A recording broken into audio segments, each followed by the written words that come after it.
এইবারে ম্যারেজ ডেতে তুমি আমাকে আইফোন দিবা। ম্যারেজ ডেতে আইফোনই লাগবে, অন্য কিছু দিলে হবে না? আচ্ছা আইফোন লাগবে না, তুমি শুধু আমার রূপের তারিফ করো তাতেই চলবে। আচ্ছা শোনো, হ্যাঁ বলো শুনছি। আইফোন 12 আনবো না 13? কাঠের বেলান খালি ভাঙে, এরপরে স্টিলের বেলান আনবা। আচ্ছা ভাবি, আপনার বিয়ে হয়েছে প্রায় 10 বছর হয়েছে তাই না? হ্যাঁ অরুণ ভাই, দেখতে দেখতে 10 বছর পার হয়ে গেছে, টেরই পাইলাম না।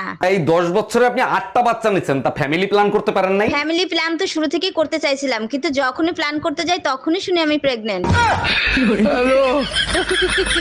তুমিই শুধু দাম দিলে না, সবাই এখনো আমারে চাঁদের সাথে তুলনা করে। সবার কথা বলো না, শুধু শাওন ভাইয়ের কথা বলো, কারণ উনি দূরের জিনিস ঝাপসা দেখে। বিয়ের আগে তো তুমিও বলতে চাঁদের মতো লাগে, এখন আর চাঁদের মতো লাগে না, তাই না? আজ পর্যন্ত শুনছো 29-30 তারিখের পরে আকাশে চাঁদ দেখা যায়?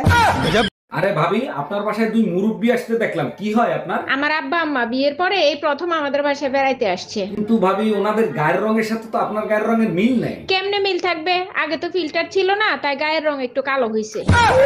অরুণ ভাই, বিবাহিত দিনকাল কেমন কাটতেছে আপনার? আর ভাবি বললেন না, শখ করে এটা বিয়ে করছিলাম, যা ভাবছিলাম তা পাইলাম না। বলেন কি, তা কি ভাবছিলেন আর কি পাইলেন না? ভাবছিলাম ঘরে ঢোকার সাথে সাথে বউ বলবে আগে খাইতে দেবো না দরজা দেবো।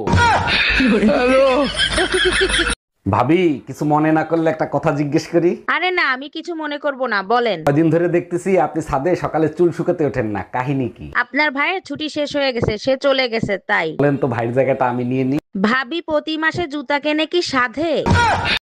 এই কি হয়েছে তোমার? কিছু হয় নাই, তুমি বুঝবা না। আচ্ছা ঠিক আছে, বলতে হবে না। তুমি দ্বিতীয়বার কেন জিজ্ঞেস করলে না? আচ্ছা বলো, কি হয়েছে তোমার? বললাম তো কিছু হয় নাই।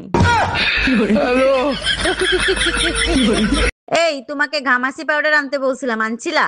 হ্যাঁ আনছি, 100 টাকার নিচে দিলই না। 50 টাকার জিনিস আনছো 100 টাকা দিয়া, তুমি আসলে একটা বোকা, তোমাকে সবাই ঠকায়। ঠিকই বলছো, শুরুটা তো তোমার বাপই করছে। পিঠে বেলুন ভাঙে কি সাদে? ভাবি, শুনছি ভাই নাকি থাইল্যান্ড যাবে। হ্যাঁ ঠিকই শুনছেন, আগামীকাল সকালে রওনা দেবে। ভাই একা একা থাইল্যান্ড যায়, আপনি সাথে যাইতে চাইতে পারেন না? যাই, কিন্তু আপনার ভাই বলে যখন হোটেলে কেউ খাইতে যায় তখন কি কেউ খাবার সাথে নিয়ে যায়? ও আচ্ছা। ডাক্তার, আমার না বিরাট একটা সমস্যা হয়ে গেছে, আমার না দাঁড়াচ্ছে না। তার আগে বলেন, আপনার কোনো বউ আছে না গার্লফ্রেন্ড আছে? না ডাক্তার, এখন পর্যন্ত বিয়েও করতে পারি নাই আর গার্লফ্রেন্ডও পটাতে পারি নাই। তাহলে দাঁড় করে আর ওদিকে কাপড় শুকাবেন।